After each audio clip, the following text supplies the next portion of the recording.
الله ربي والإسلام ديني ومحمدا رسول الله. Assalamualaikum warahmatullahi wabarakatuh. Apa kabar sahabat beriman?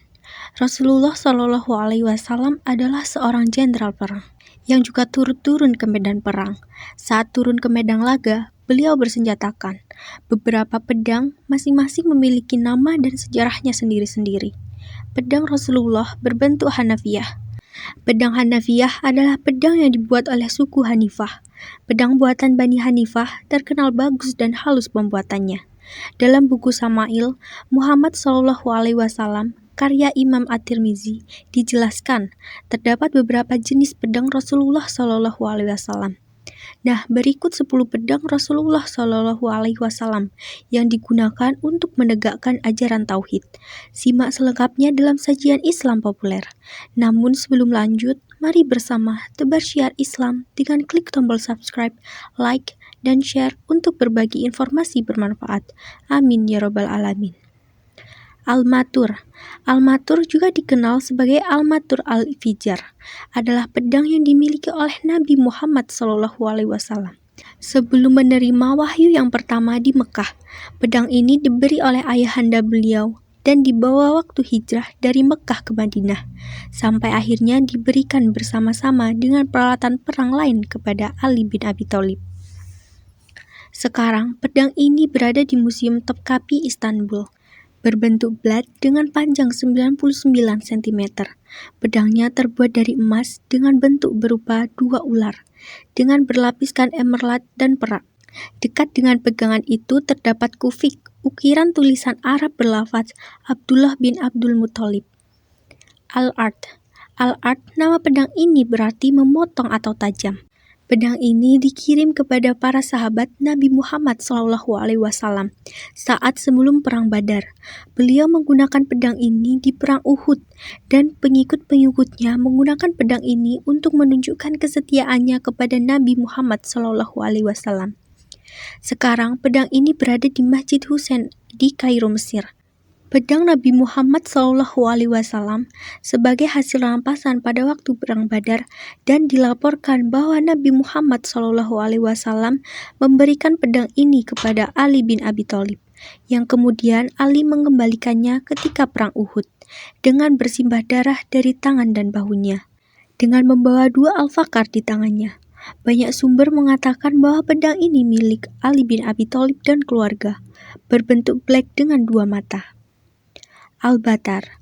Al-Batar adalah sebuah pedang Nabi Muhammad SAW sebagai hasil rampasan dari Bani Kainakah.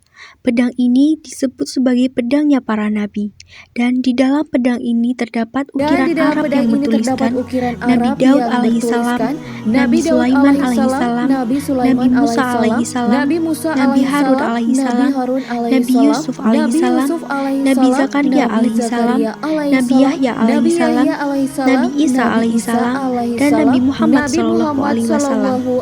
Di dalamnya juga terdapat gambar Nabi Daud alaihissalam ketika memotong kepala dari Goliat, orang yang memiliki pedang ini. Pada awalnya, di pedang ini juga terdapat tulisan yang diidentifikasikan sebagai tulisan Nabataya. Sekarang pedang ini berada di Museum Topkapi, Istanbul. Berbentuk blade dengan panjang 100 cm. Dikabarkan bahwa ini adalah pedang yang akan digunakan Nabi Isa alaihissalam kelak ketika beliau turun ke bumi kembali untuk mengalahkan Dajjal. Pedang Zulfikar. Pedang Zulfikar adalah pedang 2 mata yang dimiliki oleh Imam Al-Mu'tadin, Sayyidina Ali bin Abi Thalib. Pedang 2 mata ini adalah simbol kepada jihad dan keberanian berdasarkan perjuangan baginda Khalifah Sayyidina Ali radhiyallahu anhu. Ketokohan Sayyidina Ali sebagai pendekar terunggul di dunia terbukti dalam perang Uhud.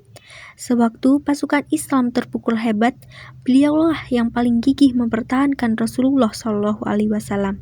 Hingga terdengar suara malaikat Jibril berkata, "Tiada pedang selain Zulfikar, dan tiada pahlawan selain Ali." Pedang Zulfikar asalnya milik Rasulullah SAW yang kemudian digunakan oleh Sayyidina Ali. Sebagaimana ulama mengatakan bahwa pedang inilah raja segala besi. Selepas Sayyidina Ali dibunuh, pedang Zulfikar ini turut lenyap.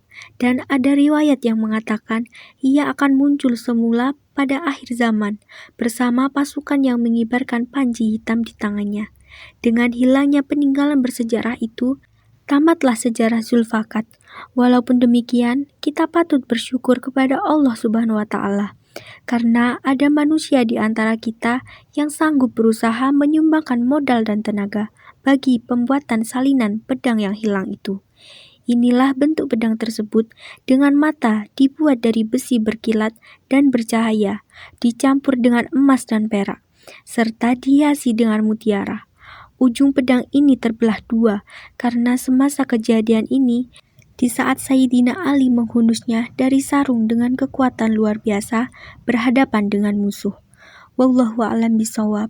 Segala yang baik datangnya dari Allah Subhanahu wa Ta'ala, dan segala khilaf mohon dimaafkan.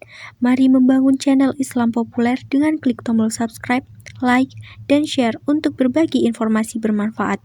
Amin ya rabbal alamin. Wassalamualaikum warahmatullahi wabarakatuh.